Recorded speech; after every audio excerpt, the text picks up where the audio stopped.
South Carolina State is the premier HBCU to NFL pipeline. Miles Clark scores a big victory in North Carolina Central Tennis. And we go over the HBCU prospects' performances in all of the pre-draft bowls. Oh yeah, it's Locked On HBCU. Play my music. You are Locked On HBCU, your daily podcast covering HBCU sports. Part of the Locked On Podcast Network, your team every day.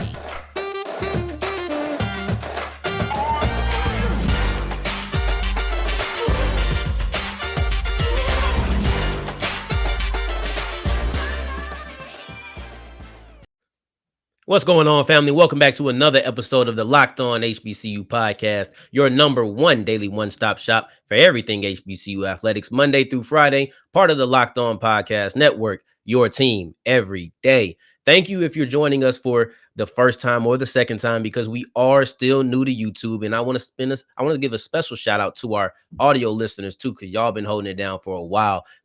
I'm Darius Gray, aka the Mouth of the South, Texas Southern alum, and former TSU Herald Sports editor. Thank you for making Locked On HBCU your first listen of the day every day. And today's episode is brought to us by BetOnline. BetOnline has you covered this season with more props, odds, lines than ever before. BetOnline, where the game starts. And South Carolina State is the premier HBCU to NFL pipeline. And listen, I'm not saying it's the only way to get there. I really am not. Teron Armstead, UAPB. Tariq Cohen, North Carolina A&T. There are players who come from HBCUs and make it into the league. It's not a lot. We understand that. But the premier pipeline within all of this is South Carolina State. And I think on Sunday they showed just why. And listen, forget high profile recruits.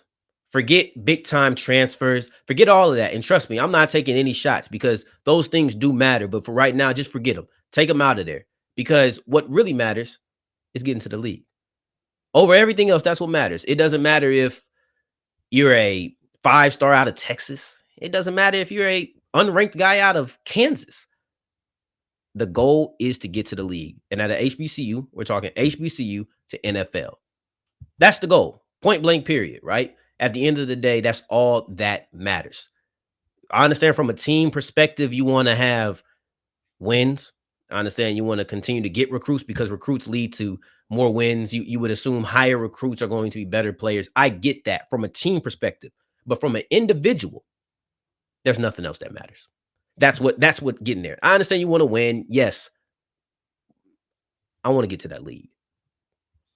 Approximately 87% of players who go to play college ball have the dream of making it to the NFL. That's in my approximation. I ain't got no scientific backing on any of that. I just threw a number out there, but I think that's pretty safe. And I honestly think I'm shooting kind of accurate, pretty low. I didn't try to go high and say 95 or anything.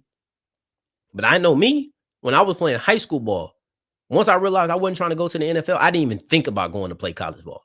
I didn't even think about it. Now, granted, I wasn't great or anything. So it's not like anybody offered me and I had to think about it. But still, mentally, before it even got to that point, I knew I wasn't going to play college ball because I no longer wanted to go to the league.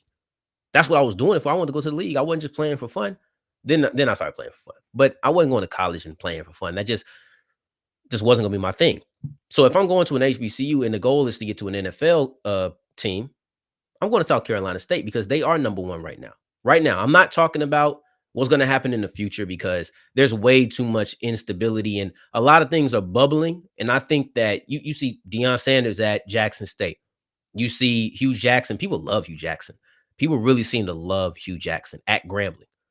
So it's too much movement for me to just concretely say that that's going to be the destination to go to in the future. But right now it is.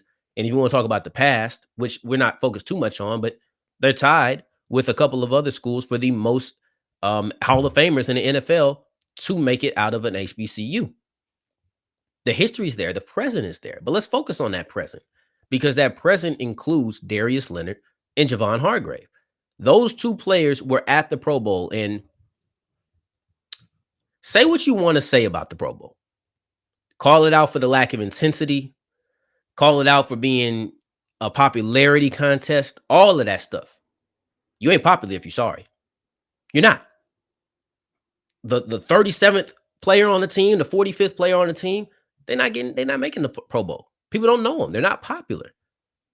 So you have to be some sort of good. So when people say it's a popularity contest, maybe once you reach to the level where you can be popular, and maybe once you reach to the level where you can just have a lesser season and still make it over somebody. But everybody does not have that luxury. Now, I'm not going to call any kind of names or anything like that. But everybody don't have that luxury. At the worst, which isn't true, but at the worst, Darius, Leonard, and Javon Hargrave have that luxury to say, hey, yeah, I've been good enough for long enough to where people just know me and they're gonna vote my name. That in and of itself is something. And honestly,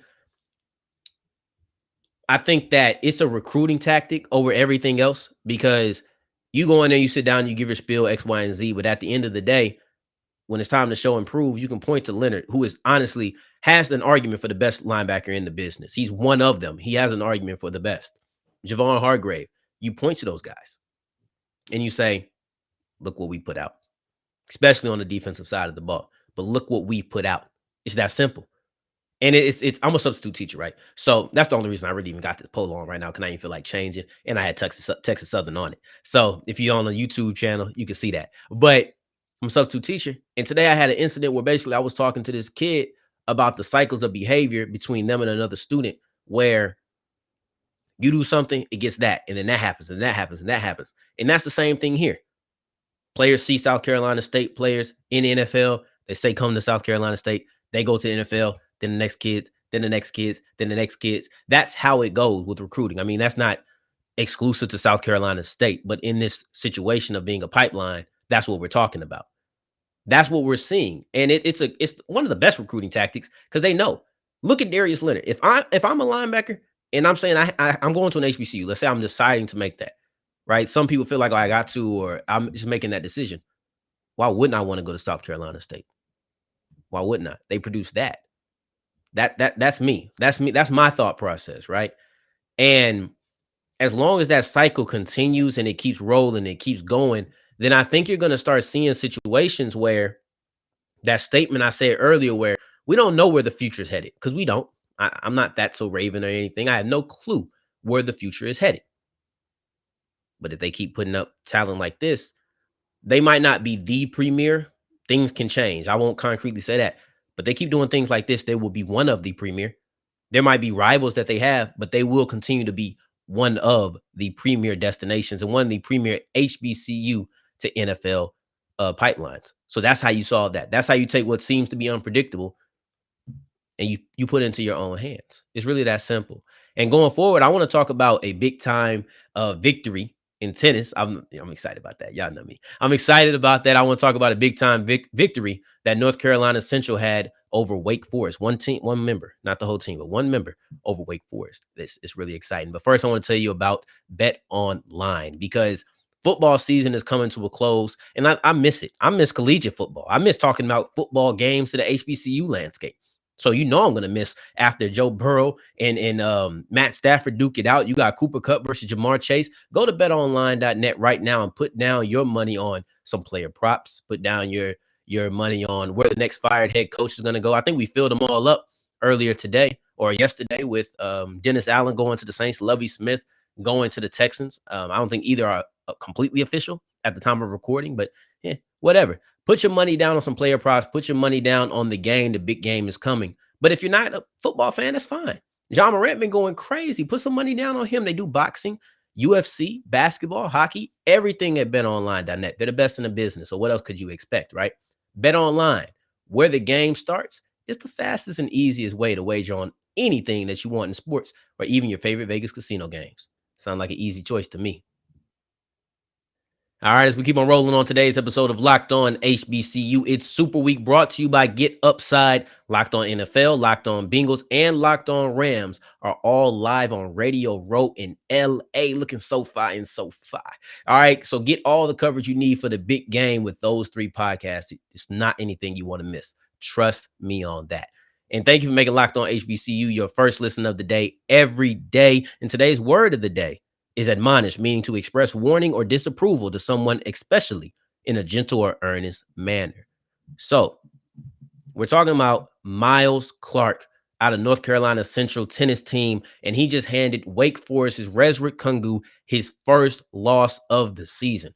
Now, listen, handing somebody their first loss of the season is major at any point. So y'all already know I wanted to talk about this. I love me some tennis, right? So I told you guys last time we're going to discuss tennis on this show, and I'm excited about it. And you are going to love it. I promise you. I promise you, you're going to have a good time listening to tennis, even if you're not a big tennis fan. Just trust me. All right, trust me.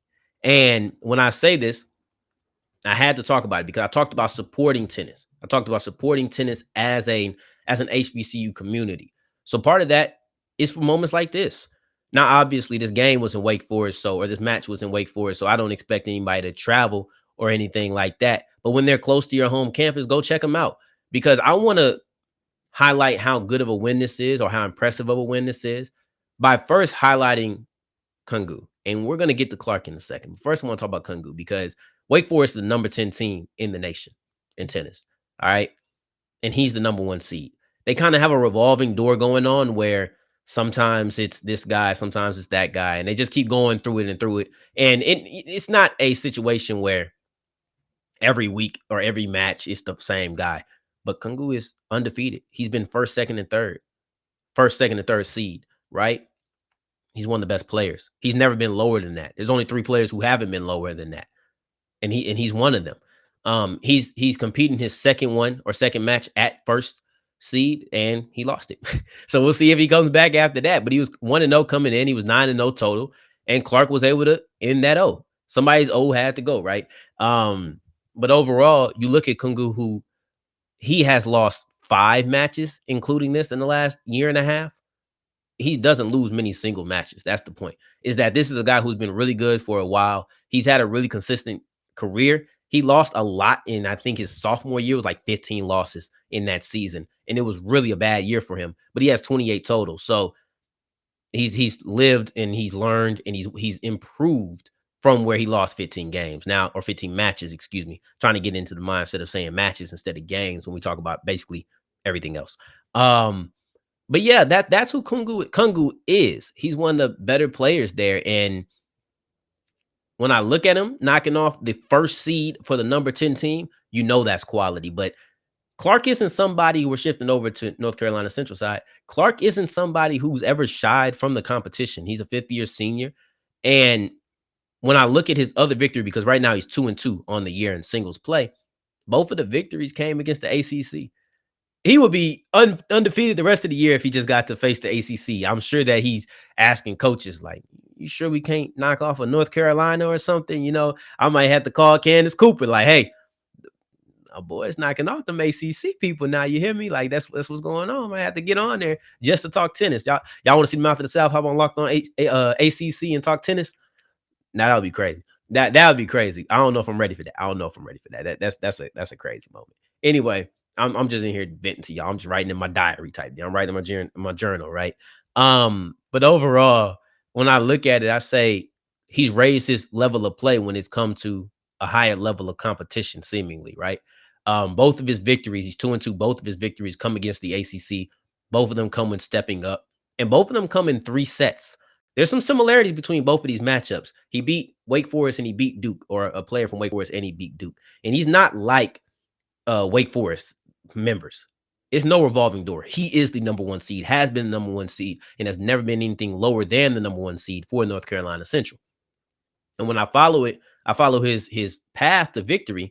He's won the first round, or the first set, excuse me, and he's won the last set. And it's a super set, which is basically a set to 10. That means he's a strong starter and he's a strong closer. And I think those are great things to have in the collegiate tennis game where you can only go to 3 sets. When you only go into 3 sets, it's not 5 in the men's game like it would be in professional, right? You just catching Wimbledon or something. It's not 5 sets. So if I'm going and I see first round you win, I know at worst you're going to also have a chance, at least an opportunity in the 3rd set. You win the first set, now you got to get to the 3rd set because all they can do is tie you, right? So those are 2 qualities that I think he really excels in. I think it's great ones.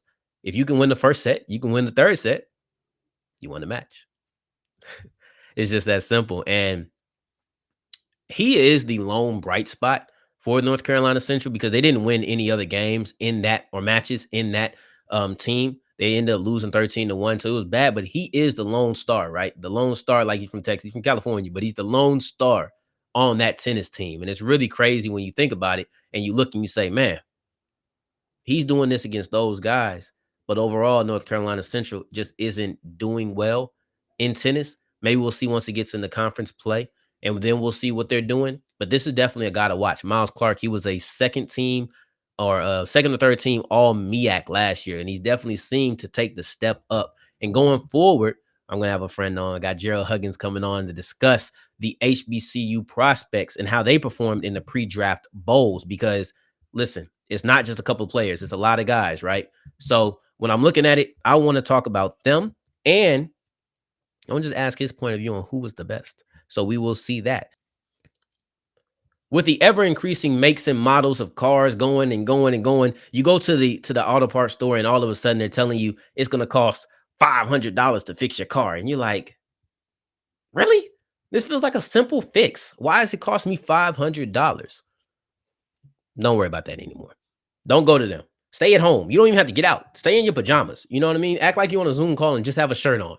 You can do it that simple by going to rockauto.com. They're a family business. You know, I'm a family man, so I love hearing that. You can save 30, 50, 100% on these parts. It's really that simple. I don't think anything else needs to be said. You're saving money, you're saving time. And if you go to rockauto.com right now, you'll see all of the parts available for your car or truck right locked on in the how did you hear about us section box so that they know who sent you. Tell them it's the mouth of the South, locked on HBCU, and save yourself some money. I love it. You love it. We all happy, right? All right, as we're wrapping up today's episode of Locked On HBCU, I have Gerald Huggins, a scout for Draft HBCU, here with me. How you doing, my guy? I'm doing great, man. How are you? I'm great, man. I'm glad that you were able to come on here. I found some of your work on Twitter and I was like, I have to get this guy on the show, like ASAP, you know. So we're going to discuss HBCU prospects and their performances in these pre-draft bowls and overall, just in general, not any player specifically. But what is your, I guess, goal? What are you looking for them to achieve when they go into these pre-draft bowls? The biggest knock on HBCU athletics is competition. People feel like, in the FCS and specifically HBCUs, they don't really get the sort of competition that you'll get from the SEC, ACC. Now, as though that may be true, all I want to see from these guys when they go to these bowl games is to show that you belong. And for the most part, there hasn't been a bowl game where they haven't shown didn't belong. We could start from the FCS Bowl, where I believe two HBCU players won the offensive and defensive MVP. I know for sure Jeremiah Kane has raised his stock because he hasn't turned down a bowl invite yet. Jeremiah Kane, the defensive tackle out of Mississippi Valley State. He was in the Pigskin Showdown, I believe. He was in the Tropical Bowl. He was in the FCS Bowl. He's about to do the HBCU Legacy Bowl. Guys like that don't feel like they're too big to do anything or do a certain amount of bowls. He's a guy that you look at, you root for because at the end of the day, he's committed.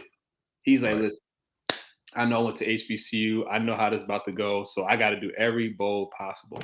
And then you look at most recently, you look at Joshua Williams and Carter Jatari. I know I'm pronouncing his name though. Jatari Carter from Southern. They look like they belong. They don't look like they were struggling with the speed or struggling with the strength. They handle their business. Same thing in the NFLPA Bowl. When you got James Houston, you got Marquise Bell. They had Marquise Bell at corner and safety. James Houston's the most versatile player in the draft. I could say that for sure. He's literally played in edge, 4-3 DN. He's played inside linebacker. He's played Will. He's played Sam. You got guys like that. Who else we have? We had Jacoby Durant and we had Deshaun Dixon in the East-West Shrine Bowl. And during the practice all week, they look like they belong. So ideally, that's what you want to see. CJ Holmes, another guy in the NFLPA Bowl. And then you got Corey Rahman, another guy. They look like they belong. And that's what it really boils down to. It really boils down to when you go against these FBS guys, you make sure that, you look like an FBS guy, whatever that may mean. Right, 100%. And somebody you gave a lot of praise for was James Houston, and that's how I was able to find you is your breakdown of James Houston and his practices from the East West Shrine game. If you have not checked that out, we're going to give his Twitter later on in the show. Make sure you look at that because that was phenomenal. I thought it was a great breakdown. There's a couple of clips in there. But what do you think it is about his game that just made him be able to excel so quickly in those practices? He's first of all, he went right from the NFLPA Bowl, hopped on a flight, and went down to the East West Shrine Bowl, went into practice, and was already beating people in one-on-ones.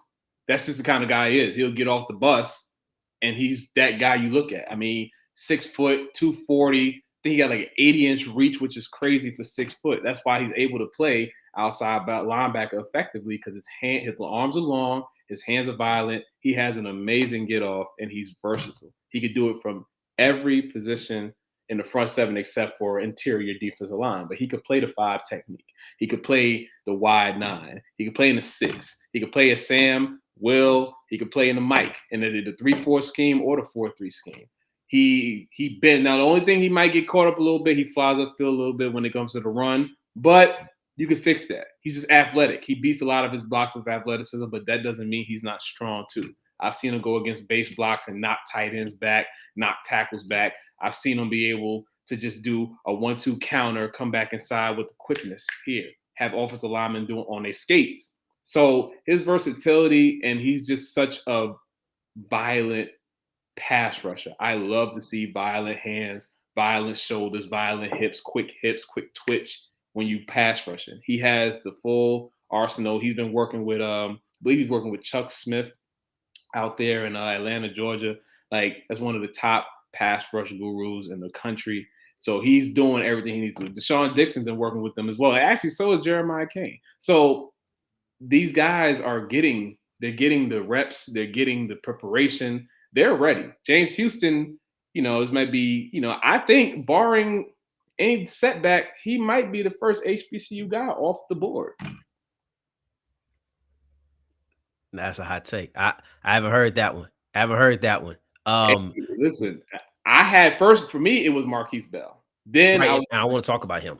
I want to talk about Bell because Bell and Durant are 2 guys in the secondary. Jacoby Durant out of South Carolina State, and that's Marquise Bell out of FAMU. They're 2 guys in the secondary who, with the broadcast copy, we don't get to see. We don't get to see what they're doing. So you have more film. What are you seeing from what Bell and Durant have been doing in their showcases? So as my another guy on our scouting team, my boy David Nooks, Coach Nooks, he always points out that listen, Josh Williams is almost 6'3", 200 pounds, and he has quick twitch. He likes to tackle. He can cover man. He can cover zone. At the end of the day, when you find a 6'3" corner that has that quick twitch and can compete and keep up with these really shifty receivers in the slot on the outside, scouts like to see that because there's not a lot of 6'3" corners out here that could play man-to-man consistent. I believe Cromartie was his player comp. Coach Nooks put him as a player comp was Cromartie. That's high praise, but at the end of the day, the proof is in the pudding. I think Joshua Williams, he was before James Houston really went on this tear with the NFLPA Bowl and the East West Shrine Bowl, I was like, listen, if Josh Williams hits a 4.3, he was already invited to the Senior Bowl. And Senior Bowl is pretty much an automatic that you're going to get drafted for the most part. If he runs a 4.3, he might have to be the first guy off the board. You know what I'm saying? And Marquise Bell, I say Marquise Bell is a top 5 safety through any level.